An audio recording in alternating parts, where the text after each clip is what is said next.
সবাইকে নমস্কার। আমরা গেছিলাম বসিরহাট বাসন্তী পুজোর মেলা দেখতে। বসিরহাট আমার বাবার বাড়ি। এটা হচ্ছে বসিরহাটের একটা গ্রাম ইটিন্ডা। প্রথমে দেখলাম ইটিন্ডার প্যান্ডেল এবং ঠাকুর।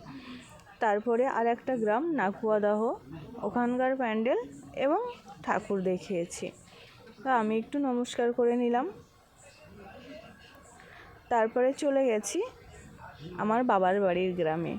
আমার বাবার বাড়ির গ্রামের নাম হচ্ছে ঘোজাডাঙ্গা। কোন জায়গার প্যান্ডেল সবথেকে ভালো হয়েছে কমেন্টে জানাবেন। এটা হচ্ছে ঘোজাডাঙ্গার প্যান্ডেল আর ওখানকার ঠাকুর।